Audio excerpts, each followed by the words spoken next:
Asadou Jalondur, the candidates were all endorsed and granted tickets to contest in the forthcoming elections. However, more than half of the APRC candidates in the region will go unopposed. NRP candidates Amikan and Suleiman Sano of Farafene and Kerewan wards respectively will be going to the polls with APRC Mamadou Lamin Jany and Alhaji Lamin Sise. Independent candidate Mamadou Job of Salikenya ward will be contesting against APRC's Mohamed Njai. The seat for Dasilame ward in the Jokadu constituency will also be contested for by APRC's Alhaji Job and independent candidate Bakari Fofana. And finally, Sabah ward in the Lower Badibu constituency will have its seat contested for by independent candidate Keba Sawane and APRC's Mauke Jaite. For GRTS News, I am Abu Khan. In accordance with Section 52 of the Elections Act, the Independent Electoral Commission hereby gives notice at the close of nominations on the 16th day of March 2013 that the APRC fielded in candidates for the position of mayor for Banjul City and Kanifi Municipal Councils. 3 independent candidates were also nominated for the position of mayor for Banjul City Council, and 1 independent candidate was also nominated for the position of mayor for the Kanifi Municipal Council. A dispatch from the Independent Electoral Commission indicates that nominations of 114 candidates for the position of councillor were duly received and accepted from APRC. Nomination of 10 candidates for the office of councillor were received and accepted from NRP. 40 independent candidates are vying for councillorship. That takes us to our first break. We'll be back with the international news.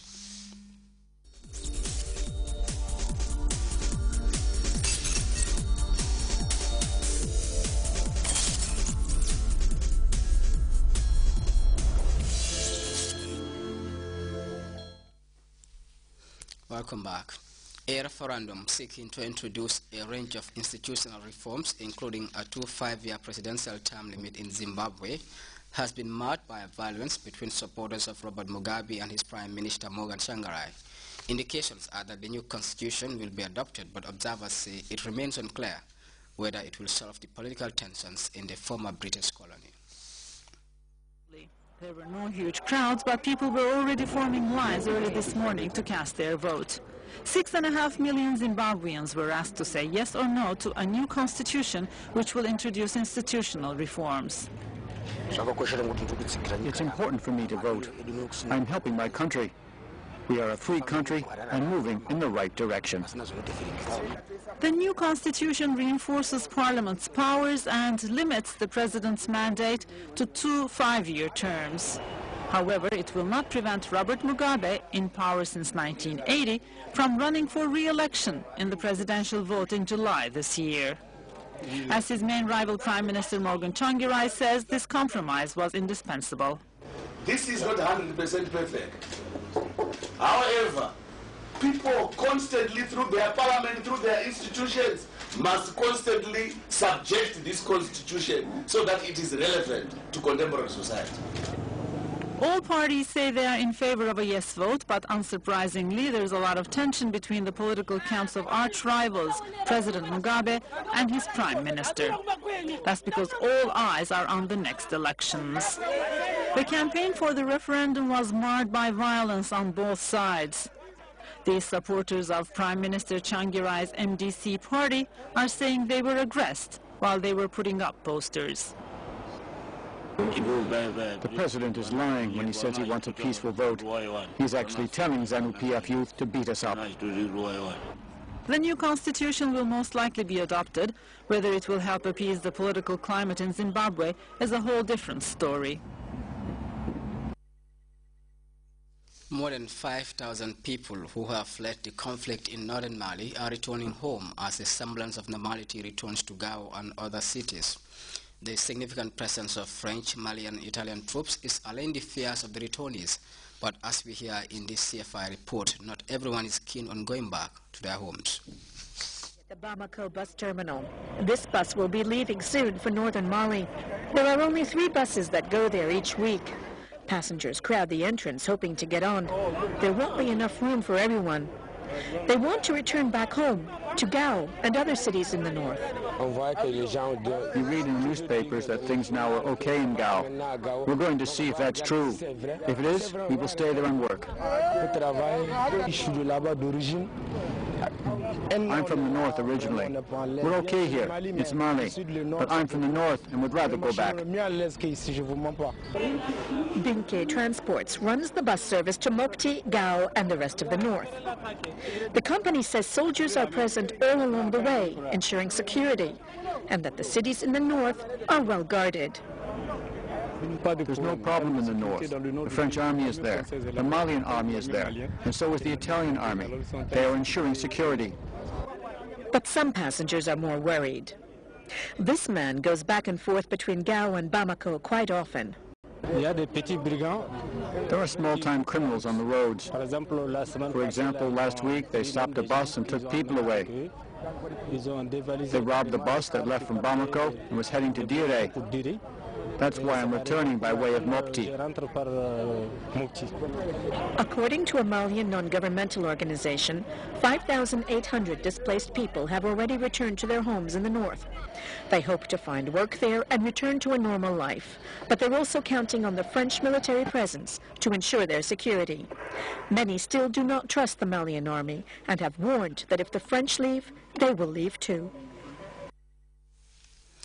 U.S. President Barack Obama is set to visit Israel next week, but even before he leaves Washington, Palestinians in Jerusalem and Ramallah have staged anti-Obama demonstrations. Hamas has accused Mr. Obama of following in the footsteps of all other American presidents, while others hold little hope that he can secure the release of Palestinian prisoners in Israel.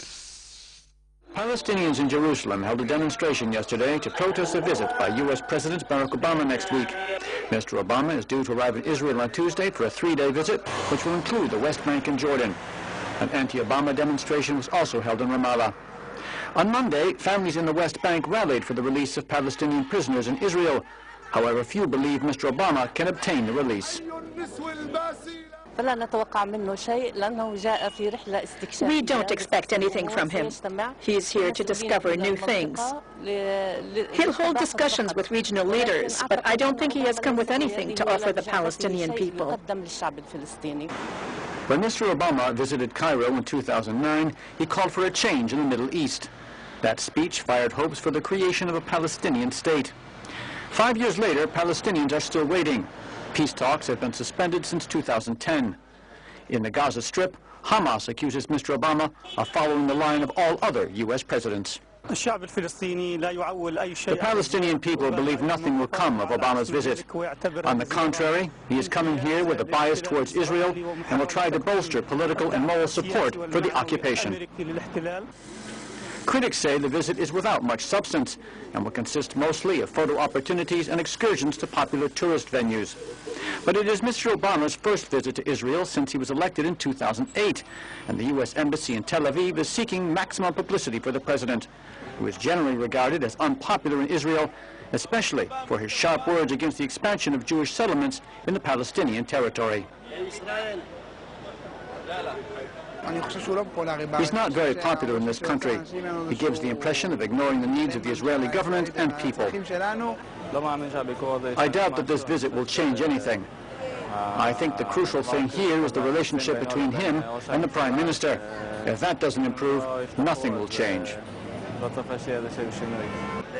During this maintenance trip, as it's been unfavorably called, Mr. Obama will present no new peace plan or calendar for talks.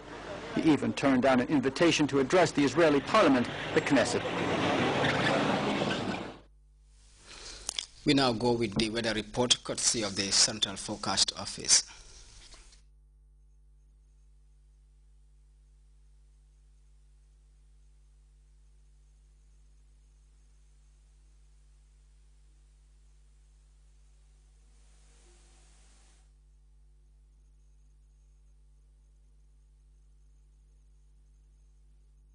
Everything follows.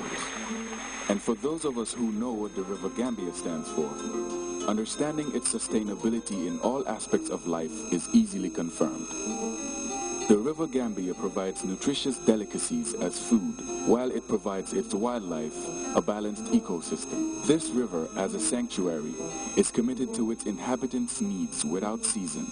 And as you travel along, all these values are replicated in one company, Elton, just like the River Gambia, leads in its commitment to values that matter most.